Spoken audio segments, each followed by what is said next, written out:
하나님의 말씀을 보겠습니다. 하나님 말씀은 시편 46편 1절에서 마지막 절까지 교독합니다. 하나님은 우리의 피난처시오 힘이시니 환난 중에 만날 큰 도움이시라.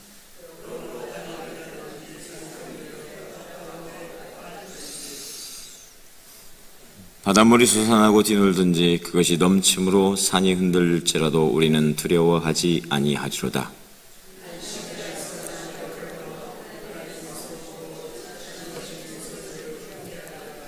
하나님이 그 성중에 계심에 성이 흔들리지 아니할 것이라. 새벽에 하나님이 도우시리로다.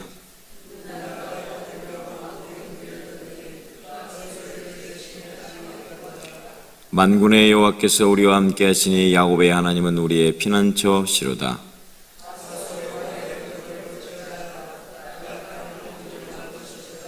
그가 땅끝까지 전쟁을 쉬게 하시며 발을 꺾고 창을 끊으며 수레를 불살르시는 도다.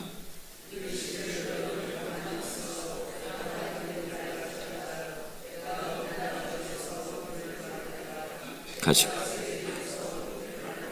읽겠습니다.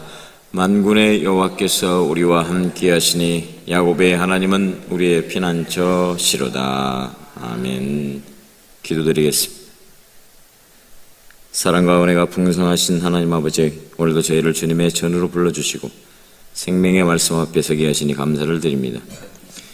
세상은 여전히 흔들리고 우리의 마음은 연약하여 염려와 두려움 속에 살아가지만 오늘 이 시간 성령님께서 우리의 마음을 붙드시고 하나님의 음성을 듣게 하여 주시옵소서. 지치고 무너진 심령마다 하늘의 위로를 허락하시고 말씀 가운데 참된 평안과 세임을 주시옵소서. 사람의 생각과 지혜가 아니라 성령의 감동 가운데 말씀을 듣게 해 주시고 우리의 심령이 하나님 앞에서 새로워지게 하여 주옵소서. 예수 그리스도의 이름으로 기도드립니다. 아멘. 오늘 우리가 살아가고 있는 세상은 겉으로 보기에는 화려하고 안정되어 보입니다. 그러나 그 속을 자세히 들여다보면 사람들의 마음은 끊임없는 두려움과 불안 속에 흔들리고 있습니다. 사람은 누구나 두려움을 느끼는 존재입니다. 자기가 강하다 할지라도, 부유하다 할지라도, 많이 배웠다 할지라도 예외가 없습니다. 사람의 몸에는 위험을 감지하는 기관이 있다고 하는데요, 뇌 속에 편도체라는 기관이 있습니다. 그 기관은 위험과 불안을 감지하며 두려움을 만들어내는 역할을 합니다. 그래서 사람은 충격적인 일을 경험하면 그것이 오랫동안 머릿속의 기억 속에 남아 마음을 흔들어 놓습니다. 살아오면서 실패했던 기억, 상처받았던 것, 질병으로 힘들었던 것, 관계 속에서 아팠던 기억들은 오랜 시간이 지나도 쉽게 사라지지가 않습니다. 마음속 깊은 곳에 남아서 계속해서 그것 때문에 인생 살아가면서 시달리게 되는 거죠. 그래서 사람들은 끊임없이 자신을 지켜줄 안전한 곳이 어디 있는가 찾아다닙니다. 어떤 사람은 돈을 의지합니다. 돈만 있으면 될 것 같아요. 또 어떤 사람은 힘만 있으면 될 것 같아요. 어떤 사람은 사람을 찾아다녀요. 그렇게 세상의 모든 것들은 결국 흔들릴 수밖에 없습니다. 건강 때문에 괴롭고, 인간관계 때문에 괴롭고, 세상의 환경 때문에 괴로운데 이 모든 것들이 한순간에 무너질 수밖에 없는데 말입니다. 실제로 우리가 살아가는 세상은 거대한 전쟁터와도 같습니다. 눈에 보이는 우리의 싸움은 혈과 육에 있는 것이 아니라고 그러잖아요. 그러한 공중권세 잡은 자들과 끊임없이 우리는 영적인 싸움을 벌여야 되는 겁니다. 영적인 싸움을 벌이는데 우리가 스스로 벌일 수 있습니까? 우리는 거기에 실패할 수밖에 패배할 수밖에 없잖아요. 오직 하나님의 성령의 힘을 의지해서 살아갈 때 그것들과 맞서서 승리하는 성도들이 될 줄로 믿습니다. 그리고 우리의 마음속에서 끊임없이 전쟁이 일어납니다. 주변에 있는 것들도 그렇지만 내 안에서 생각 속에서 얼마나 많은 전쟁들이 일어나는지 몰라요. 앞으로 살아가야 대한 믿음, 노년에 대한 믿음, 아니면 불안, 자녀에 대한 걱정 끊임없죠. 경제적인 문제 때문에, 관계의 아픔 때문에 사람이 지쳐만 가고 거기에서 지쳐 쓰러져 주저앉아 버리고 맙니다. 오늘 시편 46편은 바로 그러한 세상 속에서 하나님만이 우리의 참된 피난처가 되신다라고 말씀하고 있습니다. 이 시편은 편안하고 안정된 시대 속에서 기록된 말씀이 아닙니다. 나라가 흔들리고 백성들이 공포에 사로잡혀 있던 절망적인 시대 가운데 기록된 믿음의 고백입니다. 당시 유다 나라는 세계 최강국이었던 아수르의 침공 앞에서 서 있습니다. 아수르는 잔인하기로 유명한 나라입니다. 그들의 군대가 움직이는 것만으로도 주변에 있는 나라들은 공포에 빠졌습니다. 이미 아수르라고 하는 나라의 북이스라엘은 멸망당한 상태였습니다. 아수르 앞에 유다, 이스라엘은 아무것도 아니죠. 이제 유다 역시 멸망의 위기 앞에 놓이게 됩니다. 성 밖에는 거대한 적군이 둘러싸여 있고 성 안에는 두려움과 절망으로 가득했습니다. 이제는 우리는 끝났다 라고 말합니다. 아무런 소망이 없는 그때 시인은 이렇게 외치고 있습니다. 하나님은 우리의 피난처라. 힘이시다. 환난 중에 만날 큰 도움이시다.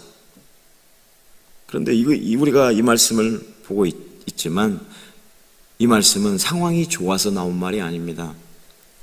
오히려 모든 것이 무너질 것 같은 현실 속에서도 하나님을 바라보며 드렸던 믿음의 고백이라는 거죠. 쉽지 않습니다. 목사도 마찬가지 똑같아요. 쉽지 않고 무너지고 넘어지고 실패하고 좌절하고 낙심하고 원망하고 불평하고 그렇습니다. 똑같습니다. 근데 거기에서만 머물러서는 안 되는 거죠. 정신을 바짝 차려 우리가 그러면 안 되겠다라고 하는 우리의 믿음의 연약해진 마음을 확 다시금 부여잡고 하나님 앞으로 나가야 되는 것이죠. 사랑하는 여러분, 성경이 말하는 믿음은 단순히 머리로 하나님을 인정하는 정도의 개념이 아닙니다. 머리로만 믿는 신앙은 금방 무너지는 것이죠. 그리고 감정으로 믿는 신앙이 있는데 그것도 마찬가지 비슷해 무너집니다. 좋을 때는 할렐루야 하고 다니는데 아주 조금 안 좋으면은 정말 하늘이 무너져 버린 것 같은 그런 낙담으로 살아가는 경우도 많이 있습니다. 구약 성경에서 믿음을 뜻하는 히브리어가 있는데요, 에무나라는 단어가 있습니다. 이 단어는 단순히 추상적인 믿음을 의미하는 게 아니라 정말 하나님을 진실되게 신뢰하고 그 하나님 앞에 자신을 맡기고 하나님의 성품을 의지하는 태도를 의미합니다. 저는 그런 생각을 해봅니다. 믿음이라는 게 뭘까? 내가 정말 믿음이 있는 자인가? 내가 목사라는 걸 떠나서 신앙이 있는 자라는 걸 생각해 볼 때 별로 자신할 수 없을 것 같아요. 늘 실족하고 넘어지는 저를 보면서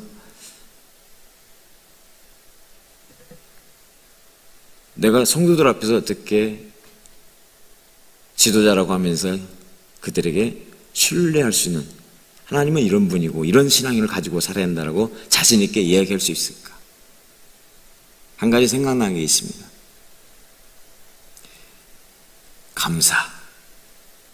감사하는 마음이죠.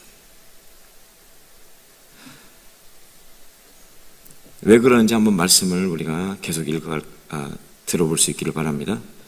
믿음이라고 하는 것은, 신앙이라고 하는 것은 위험과 두려움 앞에서 하나님께로 피하는 것입니다. 수많은 사람들이 하나님께로 나아갔습니다. 어려움 가운데서 하나님을 바라보는 것입니다. 그게 오히려 그게 복이 될 수도 있습니다. 우리가 잘되고 편안하고 복되고 형통하고 행복하면요, 하나님 잘 안 찾아요. 저부터도 그렇더라고요. 배부른데 무슨 하나님, 성도들의 마음 전혀 몰라요. 내가 잘 먹고 잘 사는데 뭔 성도들이 관심이 있어. 그렇게 되는 거예요. 예수님이 하늘에만 계신 하나님이셨다면 우리가 힘들어서 죽을 만나게 살아가는 인생 가운데 인생을 어떻게 알고 그분이 우리를 내가 너를 안다, 이해한다. 하나님 그런 소리 마십시오. 하나님 경험도 안 해봤으면서 어떻게 합니까? 라고 말할 수 있지 않겠어요? 그런데 하나님 친히 이 땅에 예수님 인간의 몸이 되어서 오셨잖아요. 그리고 우리와 함께 더불어 동고동락하며 먹고 마시며 똑같이 고난도 당하시고 십자가에 달려 돌아가셨잖아요. 그러면서 주님이 내가 너 알아. 힘들지? 아프지? 알아. 그런 마음을 이야기를 할 수 있는 자격이 있지 않겠습니까? 그런 하나님을 믿어야죠. 제가 말씀드리지만 함께하는 하나님, 더불어 사는 하나님. 그래서 어떤 교회를 보면은 더불어 사는 교회, 함께하는 교회. 그런 이름을 참 예쁘게 지었다라는 생각이 들기도 합니다.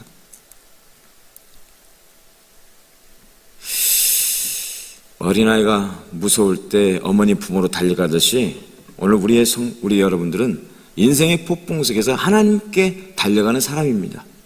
세상은 두려움을 말합니다. 그러나 믿음은 하나님을 바라보게 합니다.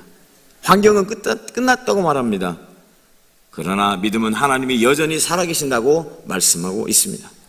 그래서 믿음은 두려움이 없는 상태가 아니라 두려움 가운데서도 하나님을 붙드는 것입니다. 할렐루야. 오늘 시인은 이렇게 고백합니다. 그러므로 땅이 변하든지 산이 흔들려 바닷 가운데 빠지든지 우리는 두려워 아니하리로다. 아멘. 이 시인이 뭐 대단한 믿음이 있어서 이렇게 말했을까요? 아니요, 똑같아요. 수천 년 전에 있는 이야기니까 그냥 그렇게 말할 수 있겠지. 성경이니까 그렇게 기록되어 있겠지. 아닙니다. 그렇죠. 똑같은 상황. 수천 년이 지났어도 성경은 뜬구름 잡는 얘기, 바람 타고 뜬구름 타고 다니면서 호령하는 이야기가 아니고 우리가 살아가는 삶 그대로 이야기를 가지고 우리에게 다가오고 있는 것입니다. 여기에서 땅이 변하고 산이 흔들린다는 표현은 세상이 무너지는 것 같은 절망적인 상황을 의미합니다. 그런데도 뭐라고 합니까? 시는 두려워하지 않아. 진짜 두려움이 없어서 두려워하지 않겠다라고 말합니까? 그렇지 않아요. 왜? 하나님이 나의 피난처니까. 하나님이 나의 피난. 어느 화가가 참된 평안이라는 주제로 그림을 그렸다고 합니다. 어떤 사람은 잔잔한 호수를 그렸고 또 어떤 사람은 맑은 하늘을 그렸습니다. 그런데 한 화가는 거대한 폭풍 속 절벽 위에 새 한 마리를 그렸습니다. 사방에서는 폭우가 몰아치고 천둥이 울려 퍼지는데도 그 작은 새 한 마리가 바위 틈 둥지 안에서 눈을 감고 평안히 앉아 있었다. 사람들은 그 그림을 최고의 작품으로 선택했습니다. 왜냐하면 진짜 평안은 폭풍이 없는 상태가 아니라 폭풍 속에서도 쉴 수 있는 피난처가 있는 상태이기 때문입니다. 사랑하는 여러분, 하나님께서는 오늘 우리의 삶에서 폭풍이 아예 없게 하시겠다고 말씀하지 않으셨습니다. 야, 네가 살아가는 동안에 고난이 없게 해줄게. 힘든 일이 없게 해줄게. 그런 하나님이 아니에요. 사람이 살면서 희노애락이 있는 거잖아요. 기쁠 때도 있고 노할 때도 있고 슬플 때도 있고 즐거울 때도 있는 거 아닙니까? 그러면서 그걸 인생이라고 말하는 겁니다. 그 폭풍 속에서도 그 희노애락 가운데도 하나님이 함께 하시겠다고 약속하십니다. 그런데요, 하나님이 함께 하셔도 어떻게 돼요? 똑같이 고난은 찾아옵니다. 고난이 없으면 얼마나 좋을까? 시련과 역경이 없으면 얼마나 좋을까? 인생이 그러면 얼마나 싱숭맹숭해서 재미 하나가 없을 것 같아요. 때로는 아프기도 하고 때로는 돈 걱정 때문에 절망 가운데 벼랑 끝에 떨어질 것 같기도, 어떤 사람은 건강 때문에 괴로워서 죽을 것 같은, 다 말은 않지만 다들 아마 이야기책 한 권을 쓸 수 있을 정도로 다들 그런 이야기를 갖고 있을 거예요.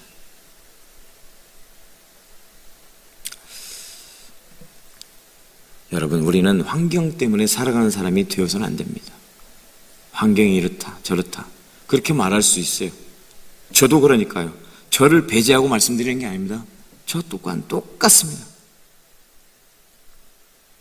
그러나 하나님의 임재, 하나님의 우리와 함께 하신다는 그 믿음 때문에 살아가게 되는 줄로 믿습니다.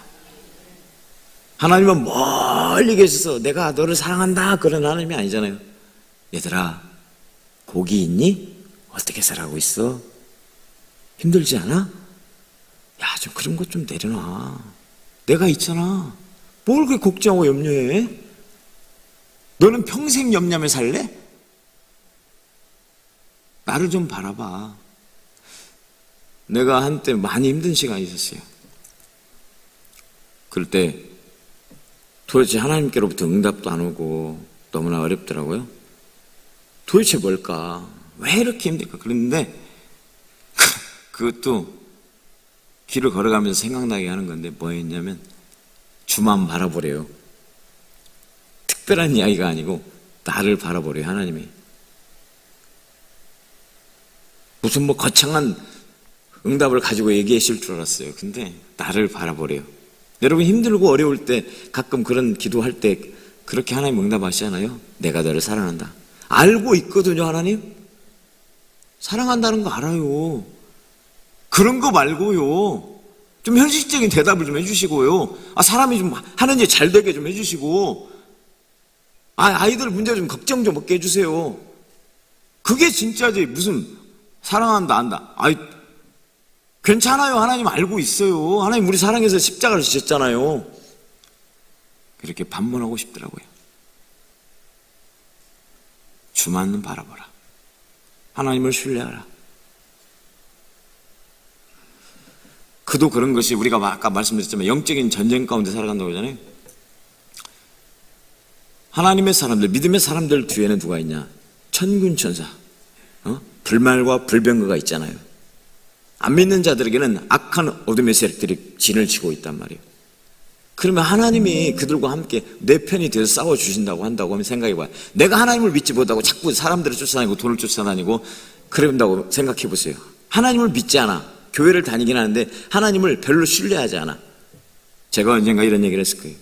하나님을 50%만 믿으면 하나님이 50%만 역사하시고 100% 하나님을 신뢰하면 100% 역사하신다. 할렐루야. 내 뒤편에 하나님이 나와 함께 하시고 전능하신 하나님이 나와 함께 하시는데 그까짓 거 아무것도 아니다라고 갖고 가는 믿음으로 싸우는 사람과 하나님은 도와주시겠어? 어떻게 해? 어떻게 되겠어? 그런 믿음을 가지고 있는 하나님 뭐라고 하겠어요? 하나님 함께 하시지 않아요. 왜? 제가 하나님을 인정하지 않으니까. 인정할 수 함께하고 온전히 붙들고 싶은데도 그렇게 하지 못한 거예요. 하나님이. 그러지 않겠어요? 하나님이 정말 도와주실까? 그런 믿음으로 살면서 무슨 하나님의 도우심을 바라냐 이 말이죠. 저한테 하는 소리입니다. 여러분, 본문 10절에 하나님이 이렇게 말씀하십니다. 너희는 가만히 있어. 가만히 있으래요. 내가 하나님 됨을 알지어다. 이 말씀은 아무것도 하지 말라는 게 아니고 인간적인 두려움과 조급함을 내려놓고 하나님 앞에 엎드려서 간구하고 기도하며 하나님을 신뢰하라는 그런 사인인 줄로 믿습니다. 당시 유다는 낫수로 앞에서 아무 힘도 없었죠. 그런데요, 유다 백성들이 하나님만을 신뢰하고 정말 철저히 낮아지고 엎드려지고 회개하면서 하나님이 우리를 위해 싸우실 것이다라고 하는 그런 믿음으로 온 백성이 앞에 섰을 때 자고 일어났더니 아수르 군대가 18만 5천 명이 다 죽어버렸어. 아수르 군대가 다 어디로 가버렸어. 전쟁은 하나님께 속한 줄로 믿습니다. 출애굽 당시 애굽에 탈출할 때도 이스라엘 백성들은 홍해 앞에서 두려움에 떨었죠. 우리는 그냥 상상이 안 되잖아요. 이스라엘 백성들이 그런 어려움을 당했다 생각하면 내 이야기가 아니니까 별로 와닿지 않아요. 생각해 보세요. 완전 무장을 한 애국 군대가 병거를 타고 쫓아와서 칼과 창을 가지고 쫓아오는데 곧 죽게 생겼는데 닿을 것 같은데 앞에는 바다가 있어서 못 가고 있는데 꼼짝없이 도가내던 줄 아니겠습니까? 전퇴양난이죠. 죽어야 마땅합니다. 절망적인 상황 아닙니까? 그들은 말합니다. 너희는 가만히 있어. 주가 너희 하나님 됨을 알지어다. 내가 너희를 위해 싸우리니 너희는 가만히 있을지어다. 하나님만 바라볼 때 하나님 모세를 통해서 지팡이를 홍해 바다를 향해 가르게 하시고 그 홍해 바다가 밤이 맞도록 한 번 더 부르겠습니다. 상상이 갑니까? 상상을 해보시라고요. 그리고 마른 땅같이 걸어갔다고 말합니다. 마른 땅같이. 에이, 젖었지. 하나님이 하신 일이니까 마른 땅같이 걸어갈 수 있는 거 아니겠어요? 할렐루야. 그게 무조건적인 건 믿는 거 미신이지만 실질적으로 수많은 세계 역사 가운데서 그런 일이 일어났다는, 홍해의 기적이 일어났다는 이야기를 이야기하고 있습니다. 노아의 홍수 사건도 마찬가지고요. 우리가 팩트인 하나님을 믿는 거지 설화, 동화, 전설적인 이야기를 믿는 게 아니란 말이에요. 성경은 팩트입니다. 팩트. 물론 우리의 과학적인 사고방식으로 이해할 수 없는 일들이 너무나 많이 있어요. 그건 신학적인 거예요. 신학. 철학과 과학을 뛰어넘는 신학. 뱀이 이야기했대? 오병이어 있었대? 그런 것들은 과학적인 사고방식으로 알 수 없는 거예요. 하나님 하신 일을 인간이 어떻게 합니까? 피조물이. 결국 하나님은 길을 여셨고 홍해를 가르셨습니다. 인간의 힘으로는 불가능합니다.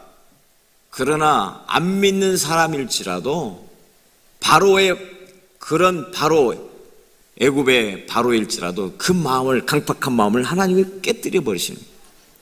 단순간에 한 번에 끝낼 수 있었지만 10가지 재앙이라는 그 과정을 거친 게 뭡니까? 그 과정을 통해서 하나님이 어떤 분인가를 알게 하시려고 그랬다고 말해요. 그러니까 여러분, 고난과 어려움이, 환난이 찾아오면 어떻게 생각하면 되냐면요, 아, 하나님이 지금 나를 알고 싶어 하는구나, 하나님이 나와 친해지고 싶어 하는구나 라고 생각하시기 바랍니다. 무슨 일이 잘 되고 평탄하고요, 하나님 별로 안 찾잖아요. 그러면 하나님과 어떻게 친해지겠어요? 그래서 광야에서 40년 동안의 베미트바르 민수기는 하나님과 친해지는 시간이에요. 광야에서 민수기가 틀렸어요. 백성의 수를 세는 이야기는 처음하고 나중밖에 없습니다. 하나님의 백성들이 가나안 땅에 가서 살아가는 백성으로 살기 위해서 준비하는 기간이었다는 거예요. 광야에서 하나님과 친해지는. 여러분, 가끔 여러분 사랑하는 애인과 우리가 가잖아요. 어디 가요? 힘든 일을 겪어봐요. 산에. 그러면 그 사람의 성격이 나와요. 이런 데 와가지고. 그 사람의 성격이 보인단 말이죠. 그러면서 친해지는 거예요. 미운정, 고운정 다 드는 거 아니겠습니까? 욥도 마찬가지잖아요. 욥도 내가 주님을 전에는 귀로 듣기만 하였는데 이제는 눈으로 봅니다 라고 고백했잖아요. 그 고난 가운데서.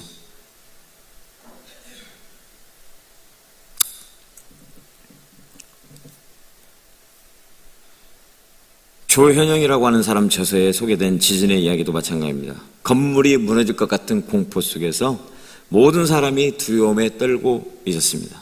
그런데 오직 유독 한 사람은 마음속에 평안을 경험하고 있었습니다. 왜냐하면 이 사람은 예수님이 지금 나와 함께 하신다, 내 안에 계신다. 그래서 죽음조차 두렵지 않은 존재가 되었다는 것입니다.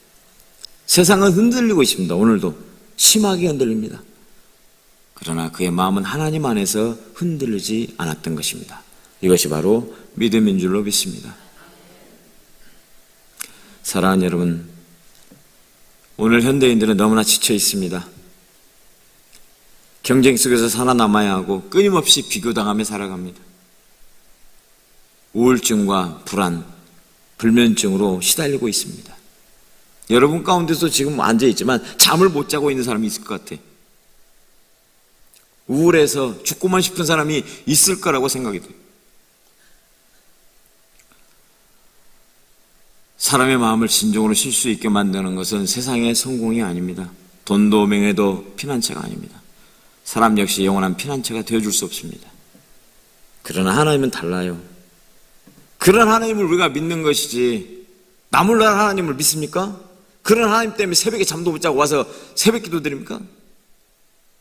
내 만족 때문에 교회 나와서 예배 드려요? 내가 복 받기 위해서? 아니에요. 네버 그렇지 않아요. 전혀. 내가 교회 나와서 예배 드리는 것은 하나님이 나 같은 죄인을 위해 십자가를 지셨기 때문에 감사해서 예배 드리는 거고, 하나님과 만나는 시간이지 내가 내 복을, 내 소원을 늘어놓는 시간이 아니란 말입니다. 하나님은 다르십니다. 하나님은 우리의 연약함을 아시고 우리의 눈물을 기억하고 계십니다. 욥이 고난 가운데 있을 때도 하나님은 그를 혼자 내버려 두지 않았습니다. 다윗이 광야에서 도망칠 때도 하나님은 함께 하셨습니다. 엘리야가 로뎀 나무 아래에서 쓰러져 있을 때도 하나님이 그를 붙들어 주셨습니다. 무엇보다 예수님께서는 우리의 참된 피난처가 되어 주신다고 십자가를 지셨습니다. 예수님께서는 우리의 죄와 두려움을 대신 짊어지시고 죽음을 이겨 주셨습니다. 그러므로 예수님 안에 있는 저와 여러분은 세상이 줄 수 없는 참된 평안을 누리고 있는 줄로 믿습니다. 내가 주는 평안은 세상이 주는 평안 같지 아니하다. 참된 평안. 세상은 여전히 지금도 앞으로도 여전히 흔들 것입니다. 우리의 삶 속에도 폭풍은 찾아올 것입니다. 그러나 오늘 우리는 그 폭풍보다도 더 크신 하나님을 바라볼 수 있기를 바랍니다. 할렐루야. 결론입니다. 시편 46편은 우리에게 폭풍 없는 인생을 약속하고 있는 게 아닙니다. 폭풍 속에서도 함께 하시는 하나님을 약속하는 말씀입니다. 산이 흔들고 땅이 변하고 있는 상황 속에도 하나님은 여전히 우리의 피난처가 되어주시고 계십니다. 우리가 살아가는 시대는 점점 불안해집니다. 풍요로운 것 같이 보이지만 그렇지 않아요. 우리가 외적으로 더 채우고 더 많이 가질수록 마음은 공허해지는 거예요. 왜 그런 말들이 나왔겠어요? 성경에 많은 것을 가지고 소유했더라도 정말 갈수록 피폐해지는 게 우리의 현실에 사람들이 얼마나 인정이 메말라 하고 있는, 내 영혼은 갈급해서 뭔가 쫓아다니고 그 때문에 괴로워하고 아파하는, 부자라고 해서 다 끝난 게 아니고 좋은 집에 살고 좋은 차 타고 다닌다고 다 끝난 게 아니라, 초가집에 살더라도 단칸방에 살더라도 주와 함께라면 가난해도 좋아. 에? 할렐루야. 그렇잖아요. 그런 신앙으로 살아갈 수 있기를 바라요. 세상은 지켜주지 않습니다. 그러나 하나님은 우리의 영원한 피난처가 되어주시겠다고 말씀하십니다. 그래서 하나님 안에 있는 사람은 결코 무너지지 않게 될 줄로 믿습니다. 하나님은 오늘도 우리의 믿음을, 눈을 들어서 하나님을 바라보기를 원합니다. 두려움보다 하나님을 더 크게 바라볼 수 있기를 바랍니다. 그리고 신의 고백처럼 담대하게 선포하는 저와 여러분이 되시기를 바랍니다. 하나님은 우리의 피난처시요 힘이시니 환난 중에 만날 큰 도움이시라. 이 하나님 안에서 참된 평안과 위로를 누리는 우리 사랑하는 성도님들 되시기를 주님의 이름으로 축원합니다. 기도하겠습니다. 은혜와 사랑이 풍성하신 하나님 아버지, 오늘도 우리에게 생명의 말씀을 주시고 흔들리는 세상 속에서도 하나님만이 우리의 참된 피난처 되심을 깨닫게 하시니 감사를 드립니다. 우리의 마음이 세상에 두려움에 흔들릴 때마다 하나님을 더욱 의지하게 하시고 어떤 상황 속에도 믿음으로 주님께 피하는 삶을 살아가게 하여 주옵소서. 연약한 심령들을 붙들어 주옵소서. 병든 마음에는 위로를 주시고 지친 영혼에는 새 힘을 주옵소서. 삶의 무거운 짐으로 힘겨워하는 성도들에게 하늘의 평안을 더하여 주시고 눈물로 기도하는 모든 성도 가정 가운데 은혜를 베풀어 주시옵소서. 주님 앞에 기쁨으로 드리는 예물을 받아주시고 드리는 손길마다 믿음의 복으로 채워 주옵소서. 물질보다 하나님을 더욱 사랑하는 마음 되게 하시고 예물이 하나님의 나라와 교회를 위해 귀하게 사용되게 하옵소서. 우리의 삶 전체가 하나님께 드려지는 거룩한 예배가 되게 하옵소서. 지금도 살아계셔서 우리의 피난처가 되신 예수 그리스도의 이름으로 기도드리오며 이제는 영원한 피난처가 되시는 예수 그리스도의 은혜와 끝까지 함께 하시는 하나님 아버지의 사랑과 두려움 속에서도 믿음으로 살아가도록 붙드시는 성령님의 위로와 교통하심이 하나님만을 의지하며 살아가기를 결단하는 성도들과 가정과 삶의 자리 위에 영원토록 함께해 주시기를 간절히 축원합니다. 아멘.